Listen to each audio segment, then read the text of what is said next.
ഈ കാണുന്ന toll booth, ഞാൻ എടുത്തു പറയുന്നു, ഈ കാണുന്ന ടോൾ ബൂത്ത് നിയമവിരുദ്ധ ടോൾ ബൂത്താണ്. എടുത്തു പറഞ്ഞു കഴിഞ്ഞാൽ ഈ ടോൾ ബൂത്തിൽ നിങ്ങൾ കൊടുക്കുന്ന ഓരോ പൈസയും നിയമവിരുദ്ധ പ്രവർത്തിക്ക് കൊടുക്കുന്ന പൈസക്ക് സമമാണ്.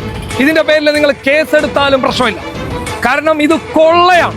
ഇത് പറയാനുള്ള കാരണം എന്താണെന്ന് വെച്ച് കഴിഞ്ഞാൽ നാഷണൽ ഹൈവേ ഫീ റൂളിന് എഗൈനസ്റ്റ് ആണ് ഈ ടോൾ.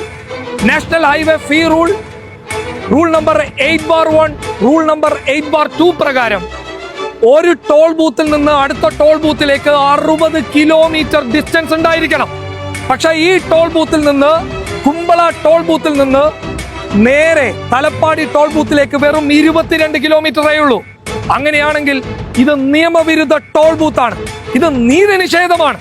നാട്ടുകാരെ കൊള്ളയടിക്കുന്നതിന് വേണ്ടിയിട്ട് ഇവിടെ സ്ഥാപിച്ച ടോൾ ബൂത്താണെന്ന് പച്ചക്ക് പറയേണ്ടി വരും. ഈ സമരം എന്ന് പറയുന്നത് ഒരാൾക്ക് വേണ്ടിയുള്ള സമരമല്ല, നമ്മുടെ നാട്ടിന് വേണ്ടിയുള്ള സമരമാണ്. അപ്പൊ നിങ്ങൾ എല്ലാവരും വീട്ടിലിരിക്കാണ്ട് പെട്ടെന്ന് ഈ സമര പന്തലിലേക്ക് വരാം. ഈ ടോൾ കൊള്ളയുടെ ഭീകരത എന്താണെന്ന് നമ്മൾ ഇതുവരെ തിരിച്ചറിഞ്ഞിട്ടില്ല. 22 കിലോമീറ്റർ അപ്പുറമുള്ള ടോളിന് പുറമെ ഈ ടോൾ കൂടി കൊടുക്കുമ്പോൾ ഈ 22 കിലോമീറ്റർ കവർ ചെയ്യാൻ വേണ്ടി നമ്മൾ കൊടുക്കേണ്ടി വരുന്നത് 210 രൂപയാണ്. ഇനി അതല്ല, 24 മണിക്കൂർ കഴിഞ്ഞാൽ അത് 250 രൂപ. കേവലം ഫാസ്ടാഗ് ഇല്ലാതെയാണ് നമ്മൾ യാത്ര ചെയ്യുന്നതെങ്കിൽ ഈ യാത്രയ്ക്ക് വേണ്ടി നമ്മൾ ചെലവഴിക്കുന്നത് ഓരോ യാത്രക്കും 600 രൂപയാണ്.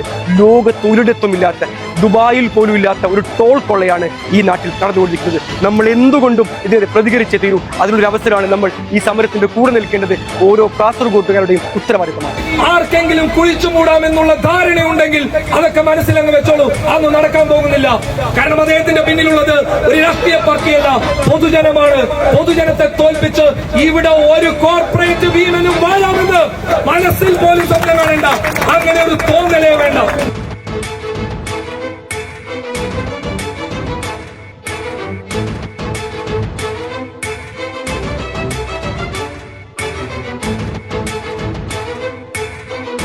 ഇത് നീതി നിഷേധമാണ്. ഇത് നമ്മൾ ചോദ്യം ചെയ്തില്ല എങ്കിൽ നാളെ ഇതിനേക്കാൾ വലിയ നീതി നിഷേധങ്ങൾ നമ്മുടെ മുന്നിൽ കൊണ്ടുവന്ന് ഇവരിട്ടത് ചോദ്യം ചെയ്യണം. അതിനുവേണ്ടി ഈ സമരപന്തലിലേക്ക് ആയിരങ്ങളായി, 10,000-ങ്ങളായി ഈ നാട്ടിലെ മുഴുവൻ ജനങ്ങളും വരണമെന്ന് വിനീതമായിട്ട് അഭ്യർത്ഥിക്കുക.